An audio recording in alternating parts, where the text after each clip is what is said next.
point. Okay, we're going to reconvene now.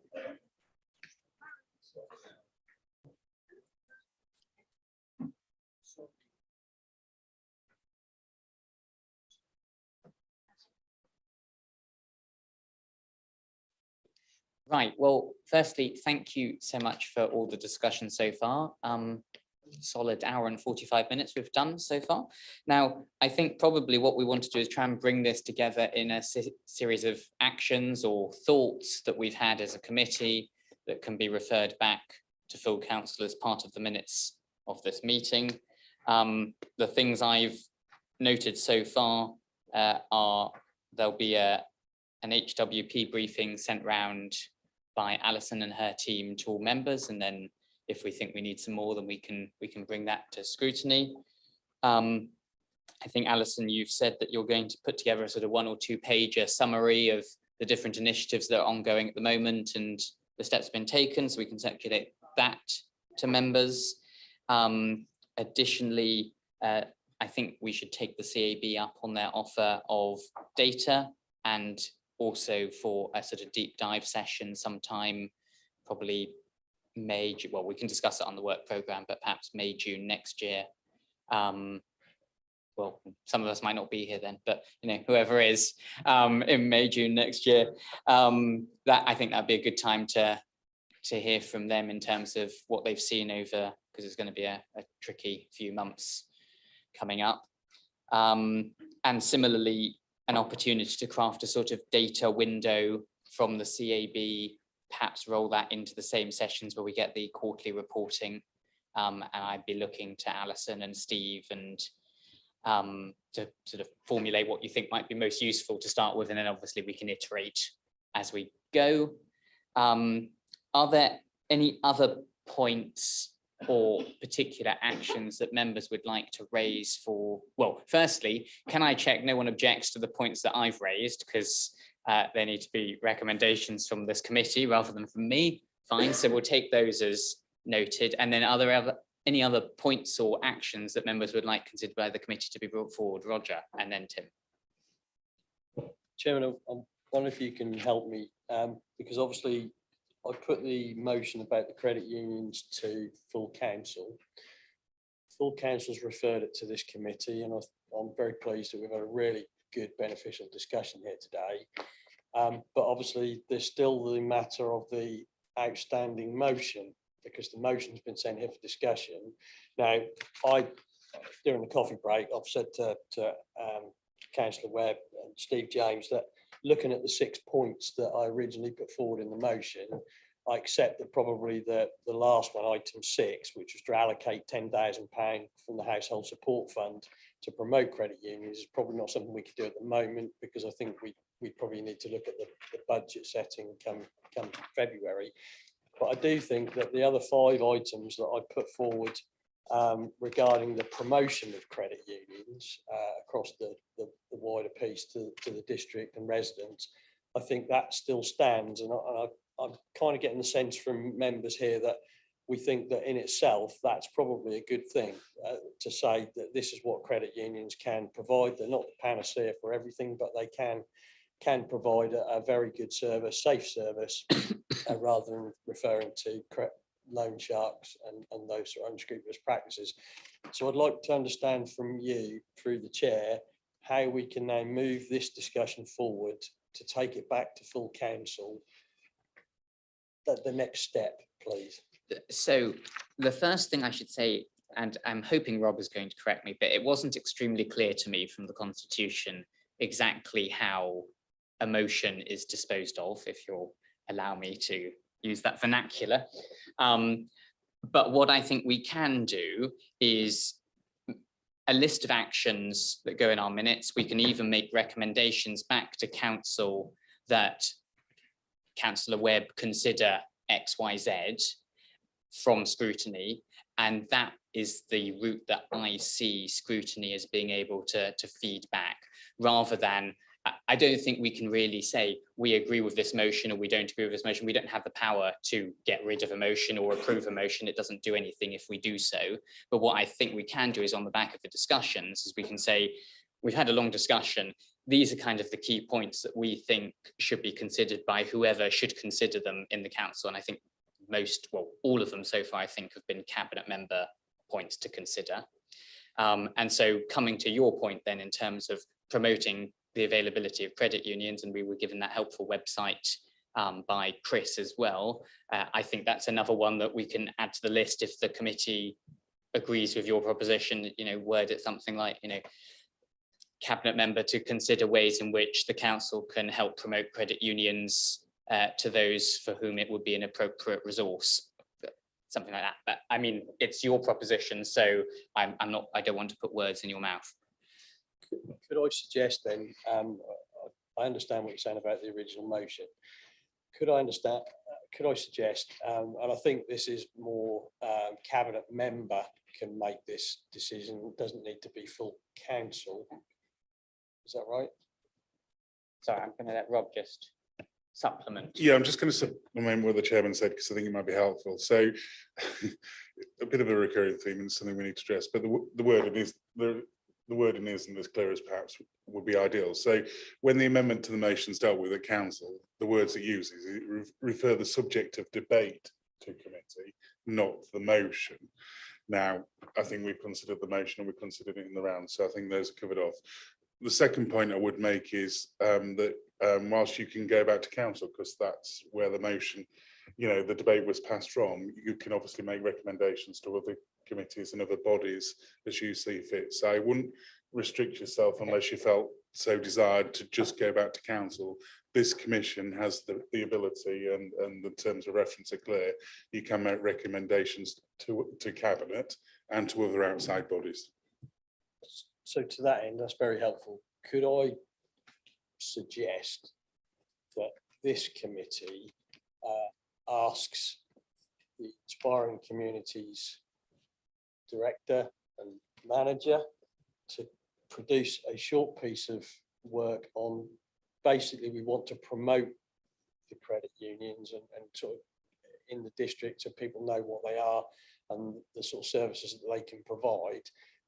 And having a conversation during a coffee break, I think Mr. James has said that I think there's Norfolk County Council through trade and standards, and there's something that they can do to help promote it as well.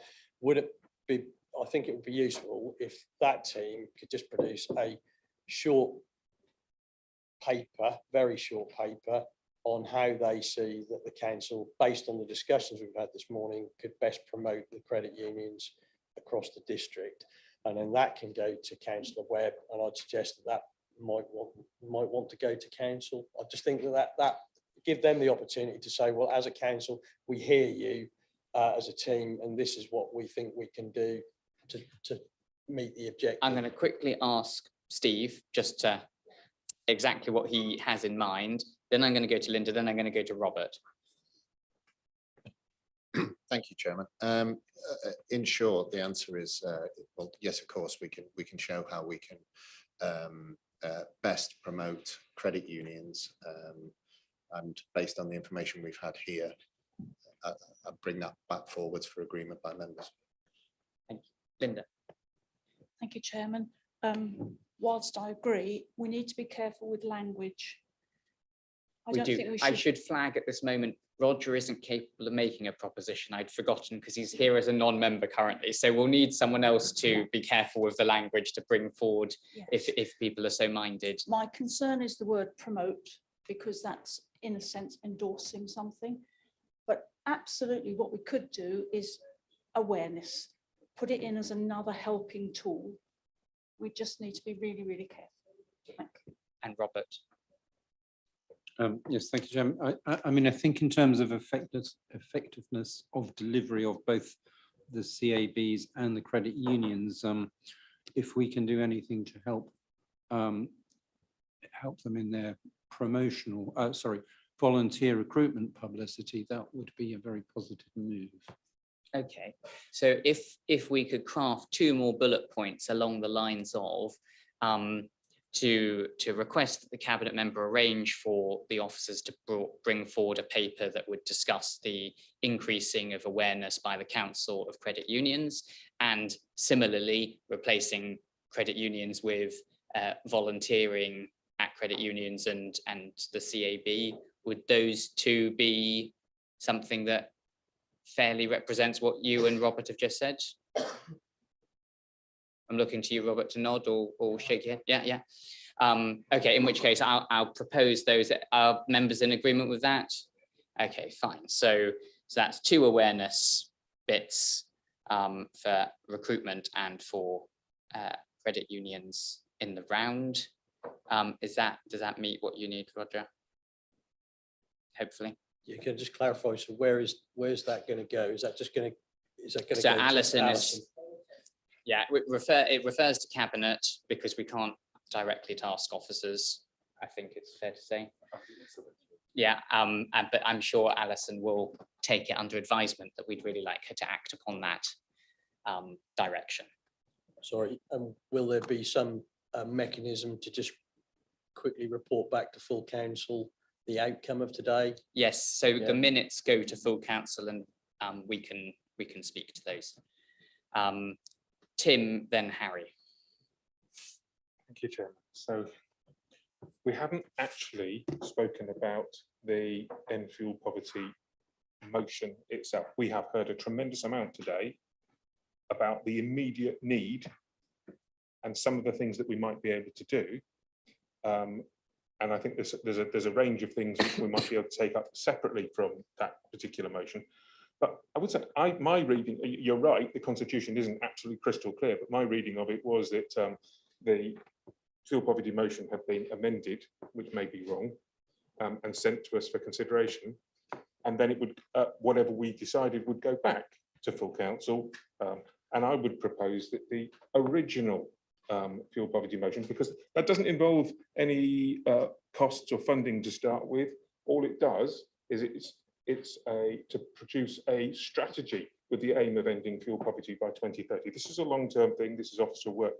I can't see that we're actually committing huge sums. It's not a particularly difficult thing to be able to do, to actually come up with a strategy so that this gives us that longer term. That's what this motion was all about in the first place. It was that longer term goal to get us to 2030. So can I propose a slightly different route? I don't think scrutiny can send a motion back to full council, but what you're more than welcome to propose, and which I think will achieve the same objective as you're seeking to do, is if there are points in that motion that you would want to be referred to full council or to cabinet, such as funding for X or this particular action, you would be welcome to make that proposition from the floor and get a seconder and pass or fail at the vote, if that would help.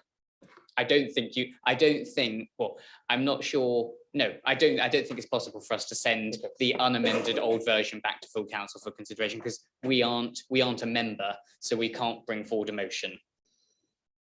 Okay, so would it be possible then to construct a motion then which says to instruct the chief executive and officers to create a strategy with the aim of ending fuel poverty in the area by 2030? You could make that a recommendation from here to another body, so either to cabinet or to full council, but not a motion. No, okay, well, can we, because that's what I'm suggesting here, Okay. make that as a recommendation to full council. And sorry, just repeat the wording again. I was so focused on motion. To instruct the chief executive and officers to create a strategy with the aim of ending fuel poverty in the area by 2030. Okay, and do you have a seconder for that recommendation? Harry, thank you. Does any member wish to speak on that? Robert? I did look at the fuel poverty motion quite some detail, and it only looks at one aspect of fuel poverty, the other being the cost of energy. And if we're going to look at energy efficiency as the only means of delivery, I think it's a very short-sighted motion. Thank you. Any other comments? Gordon, although you won't be able to vote clearly. Well, I'm not proposing anything, but I'm just slightly confused. Over the last several minutes, you've been discussing a so-called motion, which was not referred back to you. The council referred a motion back to you, which was passed by the council, and you've been discussing one which was not passed by the council and therefore was not passed back to you. So I'm a bit confused over where this lies within the constitution and within legality. So I think we need to get away from, okay, I love a constitutional debate as much as the next man, but I think we need to get away from which motion are we looking at, what we want is a list of things that this committee has after this long discussion, which was prompted by the motions, to refer to whichever bodies we feel is appropriate. We currently have 6 that we're referring to Cabinet. We've got a proposition on the floor, which is an additional point that we would like to refer somewhere. Tim has proposed that there be a strategy for ending fuel poverty by 2030. He has a seconder in the form of Councillor Clark. Robert has just made his point clear that he thinks that that particular recommendation is short-sighted. And we're now looking for any further comments. My only comment being that I'm not sure it's within the council's power to achieve that objective. And I will allow you a rebuttal shortly, but I'm just going to let any other members who want to speak on it speak first. So Harry, then I'll go to Tim, and then we'll go to a vote on that recommendation. Thank you, Chairman, for your very helpful and wise words. I should add as always, shouldn't I? I'll pay you later. Thank you. I'll take that on credit. Yeah. Yeah, I mean, going back to what you were saying, all those things that we've been discussing, we would all, 99% of them, we would all agree. So if we could step outside the procedural box and saying, we've been discussing issues here around fuel poverty and credit unions. Now, the credit union motion, fortunately, has survived in its entirety and unscathed, going from full council to scrutiny. I've got no problems with that. However, as you probably quite rightly indicated, we would not be tackling the spirit of the discussion and some of the content that we've discussed today and what we've heard on fuel poverty if we kept completely within the confines of the amendment, which hasn't got very many teeth, to be blunt. If I can stop you there, we're not within the confines of the amendment. Good. You have the latitude as members of scrutiny to propose whatever recommendations you feel are apt as a result of our discussions today. So please disregard the motions at this stage. We're just looking at what you want people to do. I would like, forget that what I said about the amendment, I would like to propose that the Cabinet or the Chief Executive, the appropriate bodies with the executive lead, undertake horizon scanning to look at initiatives by other authorities in preparation for the new budgetary and financial year, and also to look at ways in which not just awareness, but we can make, we can look at digital poverty and making ourselves more agile and responsive. Okay. Thank you. So I'm gonna come back to you for a slightly more specific form of words, but I understand, I think, what you were trying to get at. But before we come to that, I have a proposal on the floor already, which has been seconded, which has been debated to some extent by Robert and myself only. Are there any other members who wish to speak on Tim's proposal / Harry's seconded motion, recommendation, which was to Cabinet that we instruct the Chief Executive and associated officers to draw up a strategy to end fuel poverty by 2030?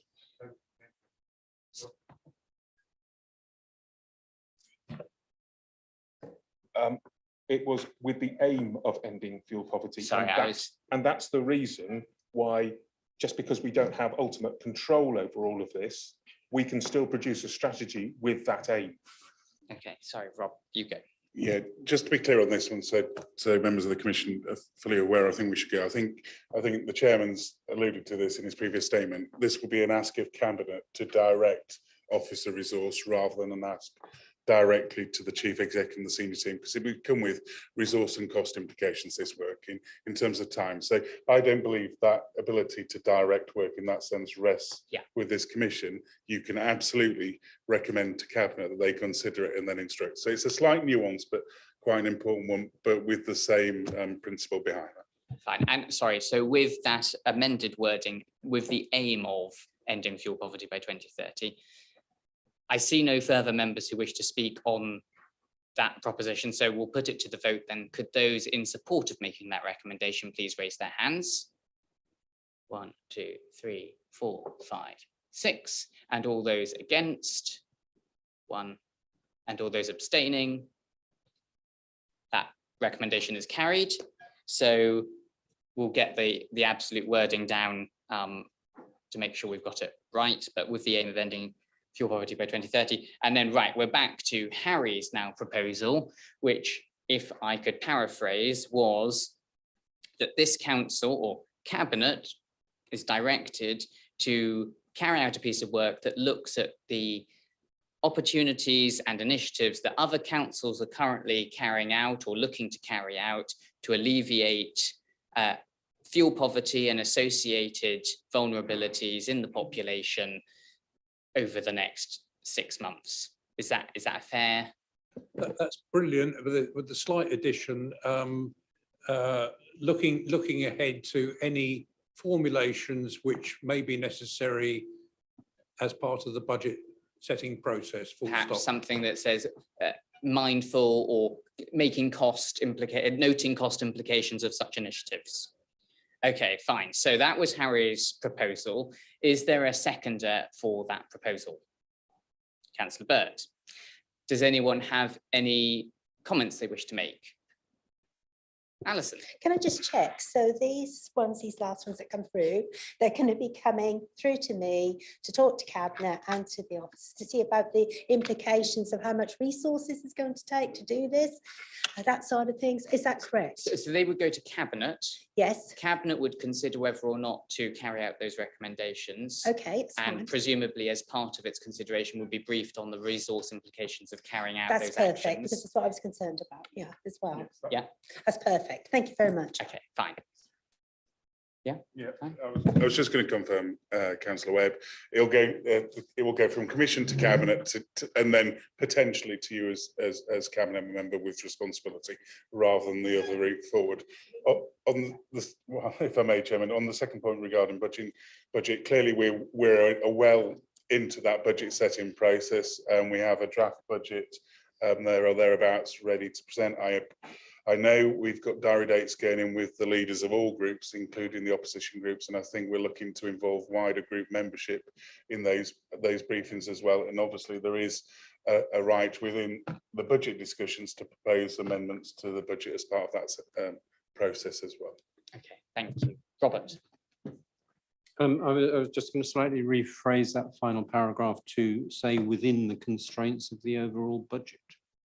That would be acceptable to me, but I wasn't the proposer. Harry, would that be acceptable to you? Okay, thank you. In which case, let's put that to the vote then. All those in favour of that recommendation, please raise your hands. All those against? All those abstaining?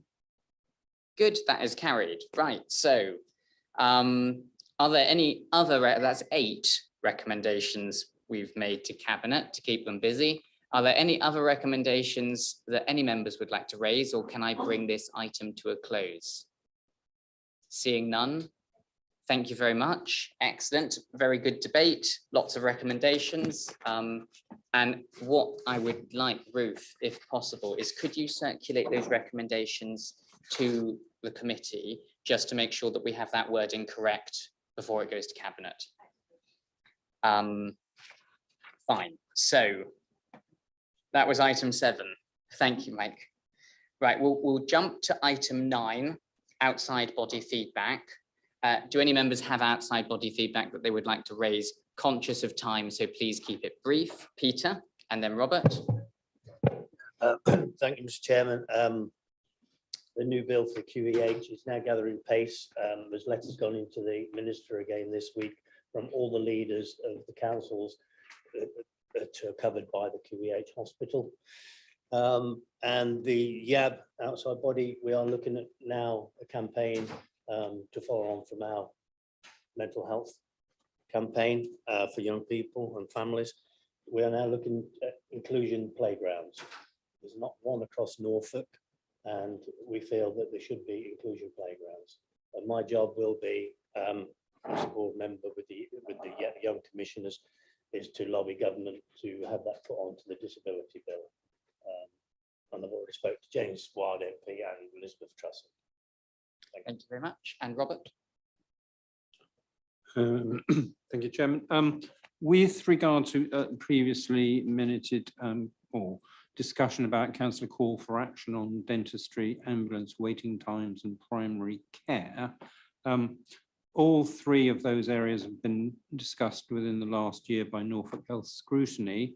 That is a statutory body set up, a partnership between the county and the districts for the express purpose of scrutinising the health service. So for information, the ambulance service was last discussed on the 2nd of September 21, access to NHS dentistry on the 22nd of November 21, and access to GP primary care in Norfolk and Waveney on the 22nd of March. So there's much work being done on those subjects, and is obviously in the minutes of those meetings. Thank you.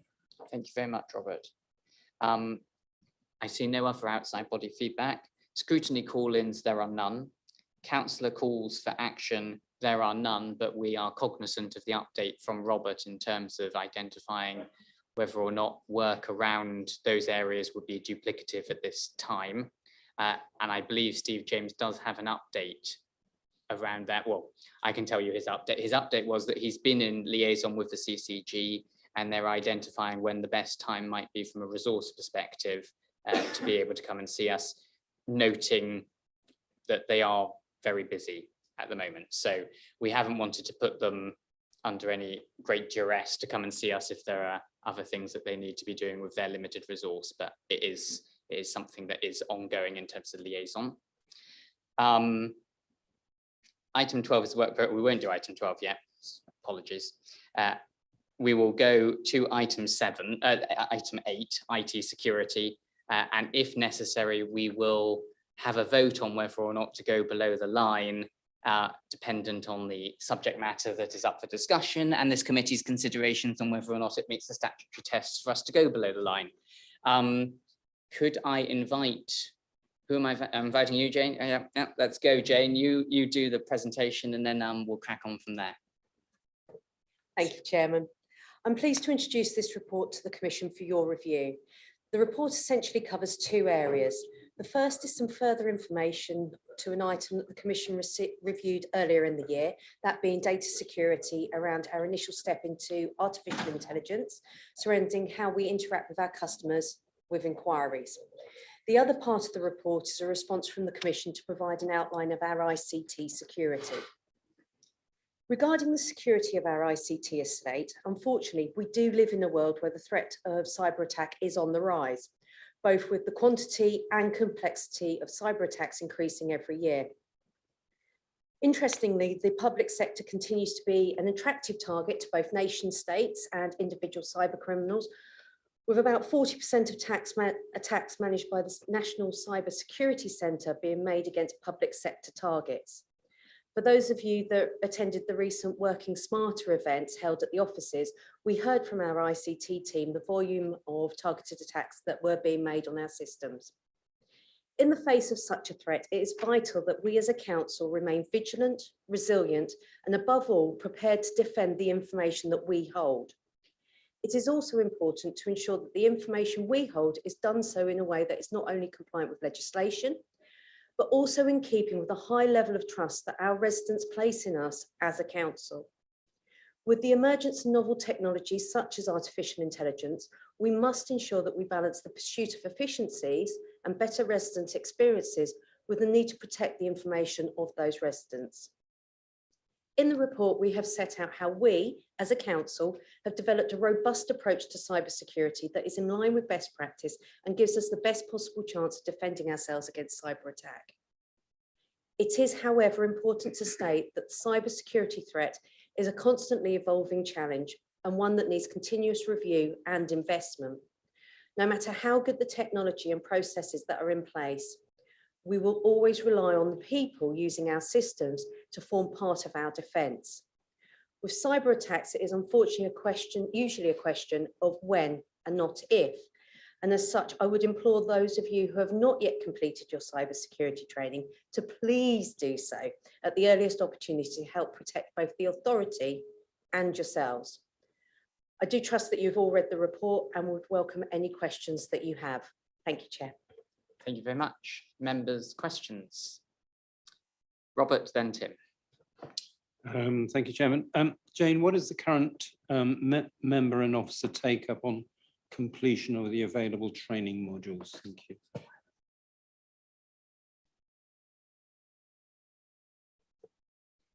Thank you. Officers is sitting at about approximately 98% completion, whereas sadly members is around 40% completion. Right, well, Tim. As expected, I've got a number of points. I think you. were I expected- had expected that. I think you required me to be here, actually. First up, there is an element that's going below the line in the agenda pack, and I would like to address that, even if we don't, as a committee, go below the line, because that document is, and I would like some justification for it. So perhaps we could address that later. Okay, fine. So before you intend to address anything on the below the line document, please say so that we can have the debate about whether or not it should be addressed above the line or not. Yeah. No, what I'm going to say to start with is Above it's information which is all widely publicly available already, or things I've said above the line. So I had a meeting with the Assistant Director for People and Government back in July. Well, actually, I think it got pushed to August. And that was specifically on some of my reservations about data security around our aspirations of AI. And I was specifically looking at the terms and conditions of Amazon, because that states in their T's and C's, Amazon processes and retains your Alexa interactions. And there's no way you can get out of that. And the Google Home, which is something that we talked about as well before, has very similar sort of elements within their terms and conditions. Now, I don't regard that as a particularly major issue with our current use, but it will become more if we use Alexa and Google Home and Bobby for more specific personal related data, rather than just coming back with the council's phone number. And some of that's been covered in the report in section 3 of the report today. But I do think that it's something that Overview and Scrutiny needs to stay absolutely on top of, because these data security issues and these personal issues are some which are often hidden away in these terms and conditions. So something for us to stay aware of. Incidentally, and I did demonstrate this, that it's possible to use the UbiSend transcript feature to send an email to somebody with whatever message you wanted to say to them, and you could do so anonymously, because the email address is not validated. And I just wonder whether that's actually been corrected now, because I know on the UbiSend website, they actually want to validate the email, but not on ours. That might be something to pick up. Yeah, I did actually demonstrate that, so that has been through. So you have got, I've proven the concept. Yeah. So when I requested this, well over a year ago. A little while ago. It was, okay, we'll call it a little while ago. I specifically did so because of the IT services which we provide that affect residents specifically, and they include democratic accountability itself, as well as those services. And we have had multiple failures over time. We've had a server failure, which meant that we had to resort and get back to paper systems, which we did do, but we struggled, and that caused some disruption for some weeks. We've had at least one data breach, which required informing the ICO.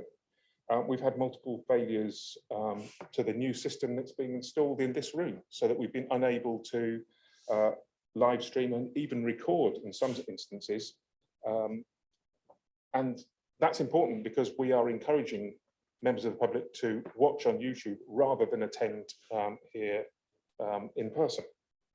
And I think you admitted last time yourself that you'd had some IT issues, which meant you didn't receive or answer the emails that have come from the 3 opposition Although leaders? I should say that it appears that that was my fault in not having updated the app. Well, there you go. But nevertheless, it is an ICT issue with the kit, which it means that certain things didn't happen. I mean, it's no matter what the reason behind it, it's still issues within the council. I'm also aware that, and it might be related, that some members have been unable to access the agendas via the ModGov app, and the last cabinet one, which was a huge agenda, was causing problems to come through. Eventually, they did come through. So none of those points, though, have been addressed in this report, and I think they do also relate to security. So I was disappointed not to actually see anything on that. Nor has the privacy issues around the council's use of ForcePoint to monitor emails, nor what information is being collected, or more importantly, could be collected from members while they're using council ICT equipment. So I'd like perhaps some feedback and some comment on those points. Thank you. I'll hand it over to whoever wants to start on that. Be my guest. Go ahead. Just in response to the question about one of the specific technologies, is it okay to take that below the line just because? Oh, sorry, you were waving. Understood. Don't answer about specific technologies yet then. If you can keep all answers above the line, and then we're going to have a discussion because Tim doesn't like going below the line. So we always have to have a debate about it first. That's fine. And you never know, you might win the debate this time, Tim. Or not. So in response to your point specifically, Tim, about the issues with the streaming services, they're not specifically referenced in this report, because obviously we were talking about cybersecurity. Those were a technology failing, and I think as a council we do try to push the boat out and try and do sort of innovative things, as we've done in this room. Sometimes that does mean that we do have technical issues that mean that they don't work, but we have introduced as much resiliency into the process as we can in terms of taking audio recordings where we're not able to live stream meetings and make those available through the web. So that is something that we're working on. To your first point about resiliency of services and having to go back to paper systems and how easy that is, that's another thing that we're working on. So in one of the appendices, you would have seen that we're working on a cloud solution that backs up all of our data. That's a modern approach to this kind of problem. That means that we're much more effectively able to flip the switch, as it were, and continue delivering services in a much more effective way. Any other officer comments in relation to any of Tim's points which can be said above the line, in your view? Okay. Are there a number of comments you have that will be needing to be said below the line? I know of one, but I'm just judging whether or not we want to have that debate now or not. Yeah. Tim. Can I come back on some of the above the line stuff? As long as you stay above the line. I will. So you've given an example there of where we are looking for backup solutions. But my question then would, what happened? What went wrong at the last cabinet? Now I know that was held at Swaffham, but Swaffham Town Council, they live stream their meetings. The facilities were there in the room, and yet there was no live stream of the cabinet meeting, and there was no official recording either. So have we got a robust system for making sure that we are making those facilities available to our residents? I think the answer to that is in our own facility we are, and we have, as the IT manager has explained. Obviously, with the cabinet system being on the road, we're in the hands of the technology that's available at that location. I know you're asking the question of why wasn't it available at that location. I'd have to defer to the Democratic Services team to answer that question. So I'm just brushing up on my below the line paras. Fine, I think we've progressed, unless any other members have questions that they want to raise above the line. I think we've progressed to the point where we should have the debate about whether or not we go below the line. So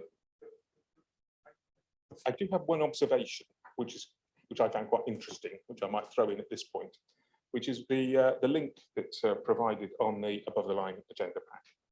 It's a link to Aon, and it points to a document protecting reputation in the digital age. It's rather interesting because that company says there's a message, a big red box that appears in the bottom of the screen. You'll see this message only once. This website stores cookies. If you continue browsing this website, you're consenting, which is a bit blunt, but nevertheless, I didn't continue. So I think they need to have a quick look at their what they do with cookies, because they left 2 cookies on my system, CMS preference culture and opt and on consent, and they left them there for a year. So these weren't session cookies, and we're quoting that sort of company for reputation. That's not a clever idea, I would suggest. We'll go below the line, and then for those who didn't really understand what Tim said, you can we can give you an explanation. So we'll go first to the debate. So I'm going to propose that we go below the line and exclude the press and public for the discussion of the below the line agenda, and also any items related to that, and indeed any discussion of specific systems, etc. Do I have a seconder for that? Linda, thank you. Do any members wish to comment on that motion? Tim?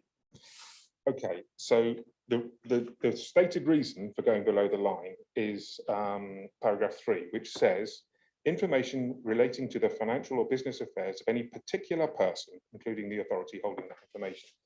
Now, specifically in the agenda pack part, which is below the line, there may be other things which we'll discuss otherwise and I don't know what else is going to be discussed, but specifically within the agenda pack part, can you have a look at it? Can you find anything in there which has any form of finance? Can you find anything in there which actually refers to a specific company, excluding Microsoft 365, which is mentioned? I think the point is that it's to do with the business of the council and how it operates, unless I'm my request is that this document itself doesn't meet the criteria, so we might well go below the line to discuss some other things, but not this document, not what's contained in that.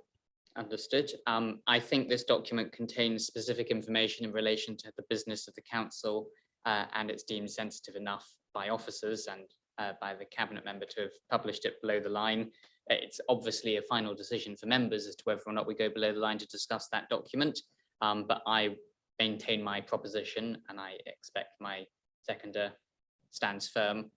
But your comments are noted, and we will go to the vote based on them. So could I see all those in favour of going below the line, including in respect of agenda item 15, all show.